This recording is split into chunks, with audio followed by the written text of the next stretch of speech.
call, press 5 now. To decline this call, hang up. Thank you for using Global Tel Link. Hey. Hello, April. How you doing today? All right. How are you? Pretty good. So, welcome to the Vibing with Don Vito show. Today we have an exclusive interview from a woman. Her name is April Barber. She's been incarcerated for 30 years now, and she's been locked up since she was 15 years old. And we want to bring her story to the platform because it's a very exclusive interview, and it's an amazing story. And we're working on getting her clemency at this point. And right now we have April Barber online. How you doing today? All right. How you doing? It's good to be with you. All is well. All is well. So April, let's touch on your story briefly. Where are you from? And tell everybody your name and stuff like that. My name is April Barber, and I'm originally from Wilkes County, North Carolina. All right, so you've been incarcerated for 30 years. Can you explain to everybody why you've been incarcerated and what happened?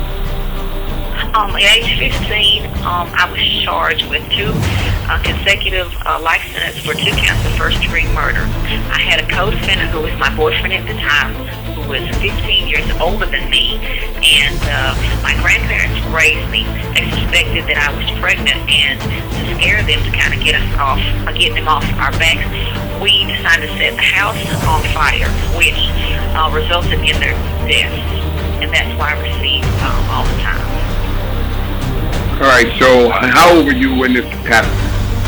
I was 15. I met my boyfriend when I was 14, and he was 29 when we got together. Okay, and so how old was your boyfriend? He was 29 at the time when we got together, and I was 14. He was 30 when this happened, and I was 15. Okay, so that's what you would call statutory rape legally, correct? Yeah, legally, and that was one of the things that was never talked about during my trial or my plea bargain. The only thing was that a crime was committed, and these two were the closest ones, and that's how they were charged. But my mitigating factors or nothing that led up to the crime was ever investigated. All right, so let's circle back for a minute. So, how was life growing up as a young girl? Life growing up, both my parents were in and out of prison. My mother was a drug addict and alcoholic, so I was probably introduced to the prison system at about the age of 8. My grandparents, who adopted her and then adopted me, did the best they could, but I didn't have the emotional stability and guidance that I needed to make the right decision, so I sought it in other places. I got a job when I was like 14. It was at my soon-to-be high school where I met my boyfriend, and so we started talking and then just started sneaking around after that, and one thing led to another. All right, so what led to the point where you guys or him or he influenced you on to kill the grandparents? Why do you want to do that? Well, I was in love with him at the time, and my grandparents gave me the option of either forcing me to have an abortion or getting him for statutory rape. And in my mind, I had this magic family pieced together with his White House and picket fence, and I didn't want anything to disturb that. So we thought that this tragedy might bring us together, and so he brought gasoline over, and I poured it and set the fire, and that's how we ended up getting in prison. And so how did the grandparents die? My grandmother died 8 days later from pneumonia in the hospital. My grandfather died initially of smoke inhalation. All right, so what happened after that? After that, I was arrested without a parent or juvenile present, taken to the sheriff's department and questioned for about 17 hours. I said I didn't do it, and then about 17 hours later, after they wore me down, I just said I did it, thinking they would let me go, and they arrested me and charged me with murder and 7 other charges initially, but they dismissed the other 3 in a lower court. The 2 counts of first-degree murder, first-degree arson, and conspiracy to commit murder held. And what happened with your boyfriend? they had gotten him, arrested him at some point, and charged him with 2 counts of accessory before the fact of first-degree murder, arson, and conspiracy. Okay. Did you have any legal representation at the time? I had a court-appointed attorney who suggested that I would be wasting the taxpayers' time and money by going to trial. He convinced me to sign a plea bargain to plead guilty to two counts of first-degree murder, and it was to the judge's discretion whether to sentence me consecutively or concurrently, and he sentenced me consecutively.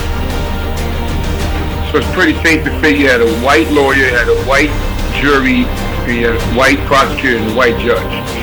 Yeah, and Wilkes County is a very rural area, so there's a lot of white people there. It's kind of, you live there, you work there, you die there, and everyone knows everyone, and it's in everyone's business.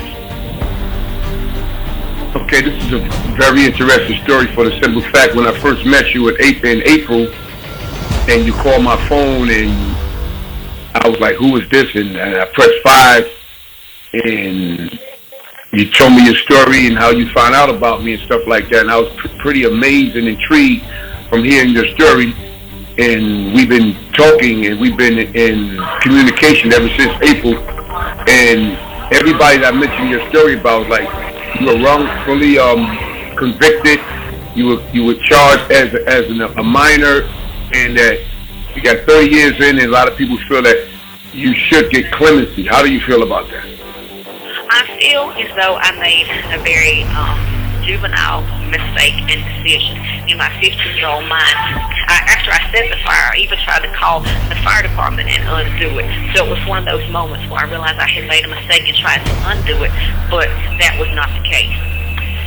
So I do feel as though I deserve a second chance to make a difference in the world. Since I have been incarcerated, laws have changed concerning juveniles that show that they don't sentence juveniles today as they did back then. They take their background into consideration. They have evaluated them, and I've never had a psychological evaluation or any of the sorts. So they just didn't do a lot of the procedures back then that they do now.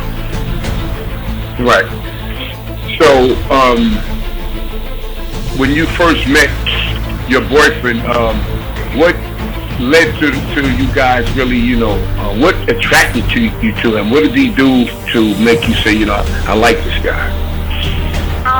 Well, he said that he told me to come to his car the next morning. When I went to work, he was bringing his ex-sister-in-law, who I had befriended at the time, and he brought me a single yellow rose, and I thought that was just the sweetest, most simplest gesture, and that kind of just won me over.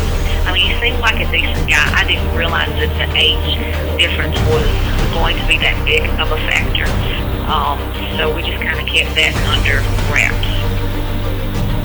Okay. And your mom and your pops were incarcerated at the time, or what were they doing? My mother was in and out of prison. She, like I said, was on drugs and just committed crimes. She committed a lot of white-collar crimes, so she was in and out of the picture. My father was incarcerated at the time for drugs, and so he wasn't in the picture. Okay. So when you got incarcerated, when did you find that you were pregnant? I kind of knew initially that I was pregnant, so I was like 2 months pregnant when I was arrested. So I spent 7 months pregnant behind bars. So did they put you in population with everybody, knowing that you were pregnant, or did they put you in a special unit for women that are pregnant? At first, when I was pregnant, I was isolated due to my age and pregnancy. But once I had the baby, I did go. At 16, I went into regular population with adults. So they don't discriminate regardless of how old you are. If you were 16 and above, your house with adults, with adult women, and exposed to a lot of things that you would not normally be exposed to at 16. So how did you feel as a young girl, never been in trouble in your life, and you were in prison with with a bunch of adults? It's one of those things in my life. It's just unfortunately one of those things I've had to figure out along the way. You can make better decisions or worse decisions. I've always gone to school. I got my GED, and I've educated myself with different trades such as cosmetology, training, dental lab, just learning how to do things. But you still have to weed through the mess to get through what you need to. There are a lot of people that are not for you, even though they should be more of a mother figure to you. They have hidden agendas, whether it be to try to just gain something from you for their benefit. So I've just had to learn to weed through the cons along the way. I can imagine that was like a kind of a tough situation because you're coming from being in with your family growing up and stuff and not feeling loved or getting the attention that you needed. Then you're going into a prison system with a bunch of strangers and, you know, people who committed crimes and stuff like that. Now you got to figure out life in prison. Yeah. And unfortunately, I guess 30 years later, some aspects you still figure out along the way because the prison system has changed. It's a different group of people that have came since then. They're very apathetic staff and inmates involved. There's just fewer programs and fewer ways to rehabilitate yourself along the way. And if you don't keep your nose clean and keep your head straight, then you can get sucked in to being like them. Okay, so when you had the baby, who raised your son? And what is your son's name? My son's name is Cole Johnson. A friend of the family that I had known for a while, her name is Karen. The only one of my mother's friends that did not get into trouble is the one who raised him.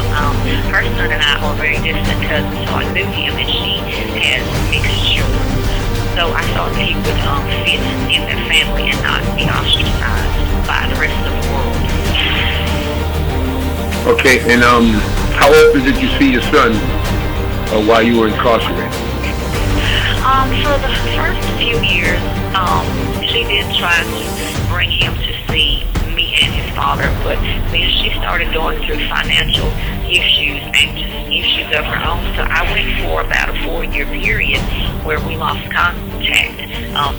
Her issues trickled into my issues, and I didn't know where he was or how to get in touch with him for about 4 years. And when I did end up with his address and number, she would shun me or not accept calls or just not right, and it was a very difficult period. Wow. Did it make you feel like she was trying to keep your baby? It makes you feel like sometimes people don't realize when they raise other people's children, they have to keep in mind that they are just that, other people's children. At first, I thought she was doing a good job, but then I felt like she had a hidden agenda. I felt like perhaps her agenda had to do with money, because the state would furnish certain monetary supplies for him, and being that she had financial issues of her own, she could use him as leverage to gain more support to help her family get what they needed. And I kind of felt like if I tried to intervene, that she felt like I was trying to take away part of her livelihood. Okay. So, where is Coach's dad now? Is he still locked up? Cole's father was my co-defendant. He was sentenced to 2 consecutive life terms, plus 10, plus 20. But he contracted hepatitis C, or it's one of those diseases that's like dormant. You have 60 seconds remaining. So actually, when Colt was 8, his father died in prison of hepatitis C, liver failure. All right, so we're talking to April Barber, who's currently locked up in prison, who's serving 2 life sentences. Okay, she's seeking clemency. Right now, she's have to get off the phone, but she's gonna call back. So I want you guys to stay tuned, and we'll be right back.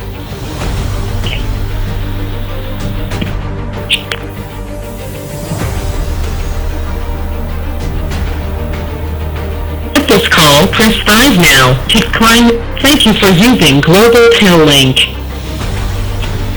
Hello? Yes, I'm back. How you doing? So let's continue the conversation.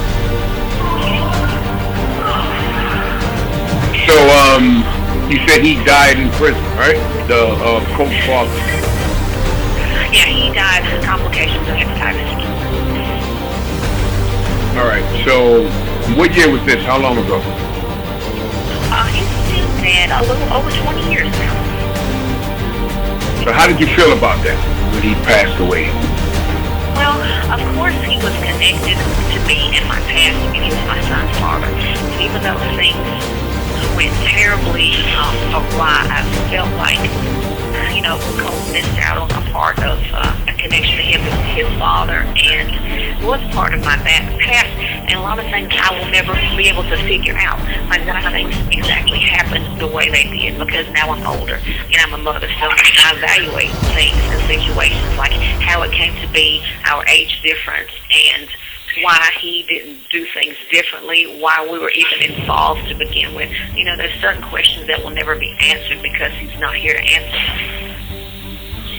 Right, but it's safe to say, from what I'm listening to, and what I heard, is that this guy ruined your life.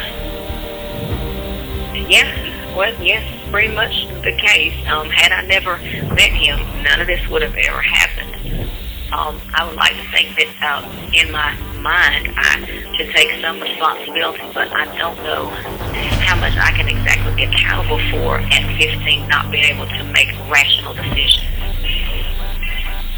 And I feel the same way. You have a older white man with a young black teenage girl, and he came into your life, he seduced you, and he made you feel like he loved you. You accepted it for the reasons that you spoke about, and now you're in prison, and he served. You got like 30 years in, and you're seeking clemency, and it's a bad look as far as the court system and the legal system and stuff like that. Like, I just felt they did you an injustice. How you feel about that? I do feel like a lot of people let me down judicially. Like I said, certain things were not taken into account. Why things led up to the way they were, even during incarceration. I'm not eligible for parole until the age of 55. I'm not even eligible to be considered until 2031. I have to do a 40-year mandatory, and that doesn't even give me an opportunity to show growth and rehabilitation before I enter my retirement age. Wow. So let's speak about some of the things you accomplished and achieved while you've been in the prison system. So what have you done to rehabilitate yourself? Beginning with my GED, there's something, after that, there's something called dental lab. So I got a diploma in removable dentures and prosthodontics. So there are a lot of people that work in dental labs that I have been incarcerated with, so I can use that platform. I completed cosmetology and got my license in that. I have certified, I got a diploma in computer information systems, so I'm skilled in secretarial work. I have completed an individual course as far as a paralegal, so I've completed that course. And to maintain physical fitness, I completed a personal training course also. Wow, so you've done a lot since you've been in there. I mean, if you were released tomorrow, you can get a job tomorrow, the way I see it. Yeah, I don't think that employment would be an issue for me. It's just getting to the employment that is the issue. All right, so as far as clemency, what steps have you taken to try to get granted clemency? I found an attorney about 6 years ago who filed clemency several years later. There's certain time frames and certain steps you have to take, and I filed before COVID, which was back in March. So my clemency paperwork is actually sitting on my governor's desk.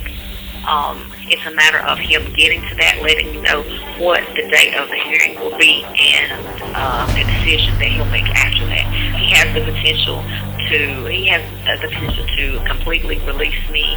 He can commute my sentences to concurrent. He can change it to years. There's several options that he can do, but with the time that I have served and with my accomplishments and my record, as I have been remained infraction-free and out of trouble for the past 15 years, there's no reason why I feel like he should not grant me clemency so I can begin to work and be able to make some sense of stability and normalcy before I get too old to be able to do so.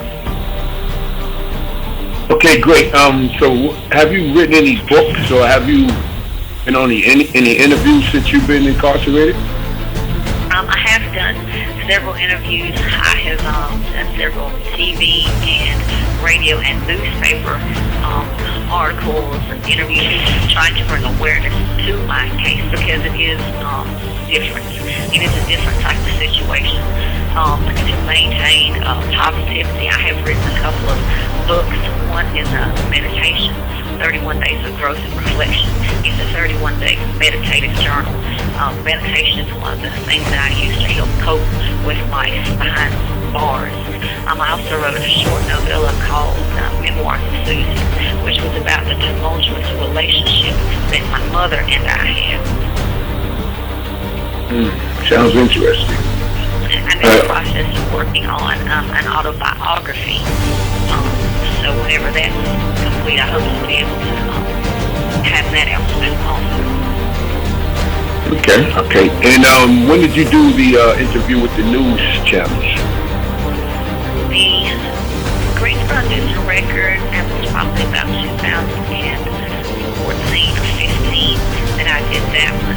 Done radio interviews with Peacock Project.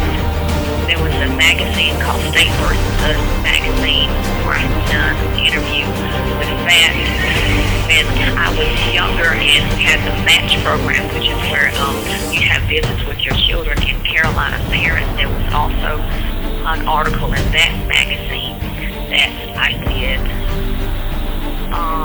There has been the one with you and I don't know. There was an episode of For My Man that I agreed to do that he'll bring light on things also. I think it was TV1, so I've done that also. Okay, yeah, we see he's been doing a lot since you've been incarcerated as far as rehabilitating yourself and stuff like that. A lot of people are taking interest in your case because we all feel that you've been wrongly sentenced and you have 30 years currently in prison and you should be granted clemency very soon. So I want to ask you one question. What's a normal day for April Barber in prison right now? What's a day like for you? A normal day with COVID is pretty much complete lockdown. I am allowed 1 hour of break outside most days, staff permitting. I was not allowed outside today because there were other issues. We have at least 25 positive cases. We recently had a death this week, so COVID behind bars is 10 times worse. I hate to say that it is out there because in a congregate setting, there's no way to get away from social distancing. We're required to wear masks, but a lot of times they're not enough cleaning supplies, etc. So our meals are brought to us, our meds are brought to us, but we're pretty much locked down in what's called a pod. There are 48 total that live here, and you pretty much eat, sleep, and feed the same people 24 hours, 7 days a week. They feed breakfast about 4:45 in the morning. So you get up and get your tray, you have to eat in your cell. There's access to shower and phones, TV, certain channels. I may read. I try to work out as best as I can. I try to just say to myself, read, perhaps meditate. A very little interaction with people because at this point I just don't feel that it's safe enough. I have learned to do certain crafts. So I might crochet or sew something or write or cook. I mean, just something to just try to keep my mind occupied. I might read the newspaper, watch the news, look at crossword puzzles, and help keep my mind occupied. do you have any medical complications? Well, aside from the pregnancy, I have experienced, for the past 20 years, I was diagnosed with multiple sclerosis. So it's a very challenging disease. I take a shot once a week and once a month to help maintain that. The medical care behind bars is not the best, but you have to kind of manage it the best way you can. I am fortunate enough to receive medicine, but it's almost $80,000 a year, and the state would be in their best interest to release me, to allow me to get the Medicaid and other means that I would need out there, because I have to see a neurologist once a year. I have to get annual MRIs, these various things. And now that I'm older, I've even started to have to get mammograms, something as simple as that. Those costs are not cheap. And over the course of 30 years, 20 years, I mean, those prices add up. I probably owe in excess, just dealing with my MS, about $1.5 million so far. Wow. So there's a message you would like to say to the world, because the world is going to be listening to this interview once we're done. What would you like to say about April Barber? I just want the world to know that the one 15-year-old child is not the 45-year-old woman that I am today. We all make mistakes, some more costly than others. But I don't think your mistakes should define who you are forever. I think the world hopefully will offer forgiveness, and when the time comes for the governor or whoever is responsible for releasing me, I hope that they will offer a second chance and forgiveness, so I can give back to society and be productive and be the person that I'm meant to be, and not the person that they met 30 years ago. For April, we pulling for you out here. I just want to let you know that. You know, we got a lot of people who really have a passion to help you get clemency. A lot of people feel like you did more than enough time for the crime that you were involved in. You know, Black Lives Matter movement is really strong out here in the community right now. And what we want you to do, we just want you to, to stay strong and stay positive, keep the faith, keep praying, and you will be released sometime in the near future, because believe me, God is definitely watching over you, and he's looking at the things that you experience, and he knows that, your time is up, so I want you to enjoy your day, and just know that people out here pulling for you, and I will be in touch, and thank you for, I know you're not that busy in there, but thank you for your time in having this conversation. Thank you so much for this opportunity. All right, so you enjoy the rest of your day, and we'll stay in contact. All right. Thank you so much. All right, have a good day. You too. All right, bye-bye.